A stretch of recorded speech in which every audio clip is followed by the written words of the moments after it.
Hello, আমি মিলি সরকার Bengali urban kitchen থেকে বলছি। আমার ইউটিউব ফ্যামিলির সকল দর্শক বন্ধুরা কাছে দূরে যেখানে যে আছেন সবাইকে অনেক অনেক প্রীতি ও শুভেচ্ছা জানিয়ে শুরু করছি আজকে আমার রেসিপি। আজকে আমি বানাচ্ছি সাম্বার ডাল। সাম্বার যদিও সাউথ ইন্ডিয়ান ডিশ, কিন্তু আমরা এতটাই পছন্দ করি যে এটা এখন আমাদেরও পছন্দের রেসিপি হয়ে গেছে। এটা সাধারণত ইডলি ধোসার সঙ্গে তো খাওয়াই যায়, আর এটা ভাতের সঙ্গেও খাওয়া যেতে পারে। আসুন দেখে নেওয়া যাক কীভাবে আমি এটা তৈরি করেছি।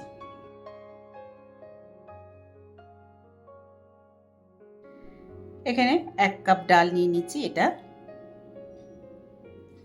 অড়হর ডাল। এই 1 কাপ ডালটাকে প্রথমে আমি খুব ভালো করে ধুয়ে নেব, দুবার জল পাল্টে পাল্টে। তারপরে এটাকে প্রথমে সেদ্ধ করে নেব। ডাল ধুয়ে জল ফেলে দেবো। তারপরে এটাকে একটা কুকারের মধ্যে দিয়ে দেব। জল ঝরানো ডালটা দিয়ে দিচ্ছি কুকারে। সবটা ডাল দিয়ে দেওয়ার পর এবার আমি এর মধ্যে দিয়ে দেবো নুন আর হলুদ গুঁড়ো। এখানে আমি 1 চামচ মতো নুন আর সামান্য একটু হলুদ গুঁড়ো দিয়ে দেবো।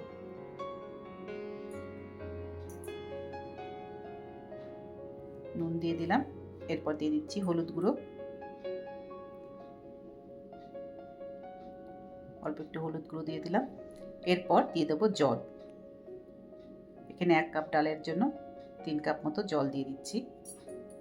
দিয়ে এটা ঢাকা দিয়ে বন্ধ করে এটাকে একটা সিটি দিয়ে নামিয়ে নেব।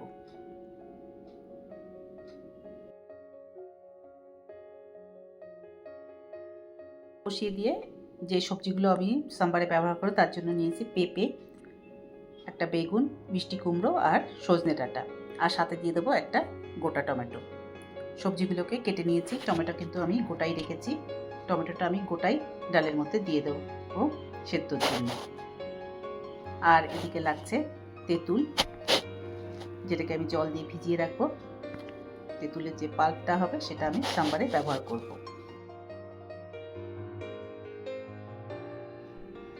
ডালটা একটা সিটি দিয়ে নামিয়ে নিয়েছি। দেখুন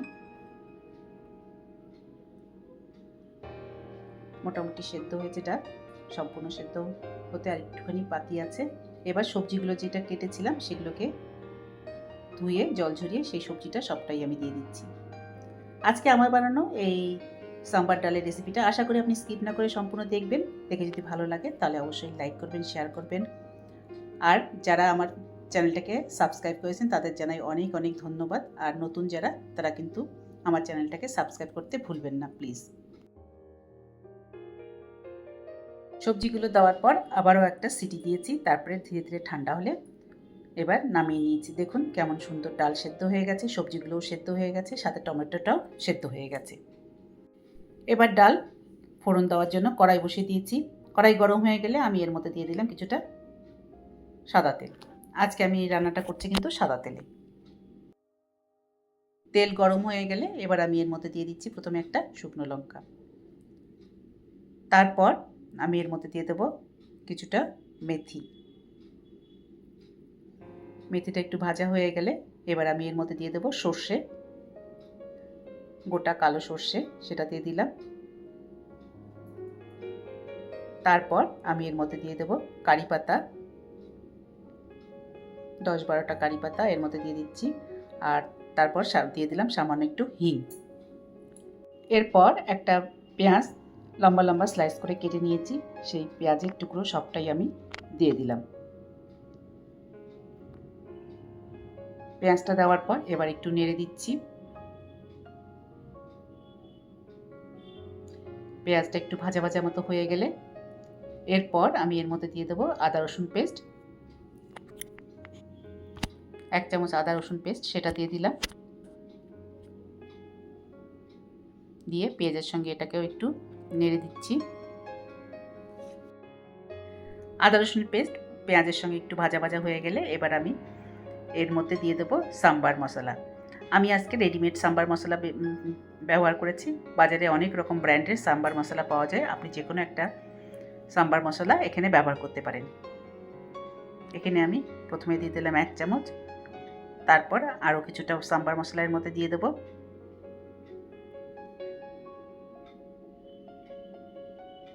দু চামচ সাম্বার মশলা দিয়ে বাকি মশলার সঙ্গে এটাকেও একটু নেড়ে দিলাম। তারপর যে টমেটোটা ডালের মধ্যে গোটা সেদ্ধ করেছিলাম সেই টমেটোটা তুলে এবার কড়াইতে দিয়ে দিলাম, দিয়ে বাকি মশলার সঙ্গে এটাকেও একটু নেড়ে নিচ্ছি।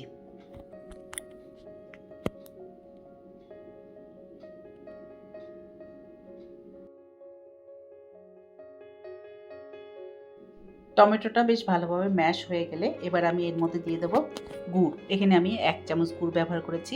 আপনার কাছে গুড় থাকলে সেটা ব্যবহার করতে পারেন, অথবা চিনিও কিন্তু আপনি এর মধ্যে দিতে পারেন। সাম্বারে একটু চিনি ব্যবহার করা হয়। এরপর আমি এর মধ্যে দিয়ে দিচ্ছি যে তেঁতুলটা জলে ভিজিয়ে রেখেছিলাম, তার থেকে পাল্পটা নিয়ে সেটা দিয়ে দিলাম। দিয়ে সেটাকেও আবার একটুখানি নেড়ে দিচ্ছি বাকি মশলার সঙ্গে।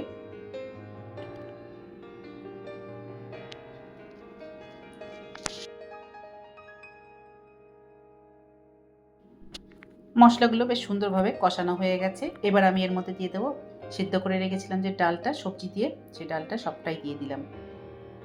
দেওয়ার পর ডালটা অনেকটাই ঘন, একটা বাটি নিয়ে ছোটো বাটির 1 বাটি জল কুকারের মধ্যে দিয়েছি, সেই জলটা এবার আমি এই ডালের মধ্যে দিয়ে দেবো, যাতে ডালের থিকনেসটা একটু কমে যায়, একটু পাতলা মতো হয়ে যায়।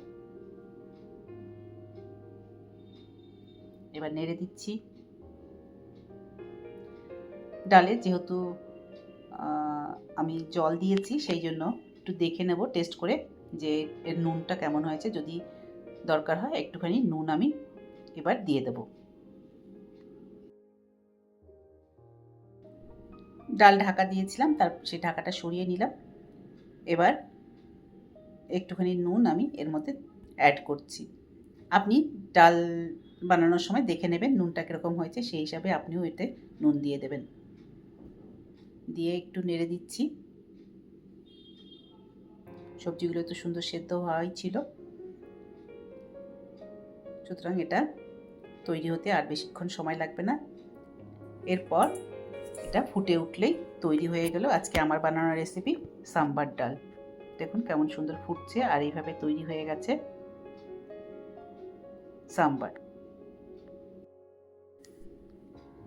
এইরকমভাবে সাম্বার খুব সহজেই আপনিও ঘরে তৈরি করতে পারেন, যেটা ভীষণই হাইজেনিক, ঘরে বানানো, আর এটা খেতেও কিন্তু দুর্দান্ত। ইডলি দোসার সঙ্গে তো খাওয়াই যায়, আর ভাতের সঙ্গেও এটা খুব ভালো লাগে খেতে। আজকে আমার বানানো এই সাম্বার ডালের রেসিপিটা আশা করি আপনাদের পছন্দ হয়েছে। যদি পছন্দ হয়ে থাকে তাহলে অবশ্যই লাইক করবেন, শেয়ার করবেন, আর সাবস্ক্রাইব করে আমার পাশে থাকবেন। আবার দেখা হবে নেক্সট ভিডিওতে অন্য কোনো রেসিপি নিয়ে। ভালো থাকবেন। Thank you.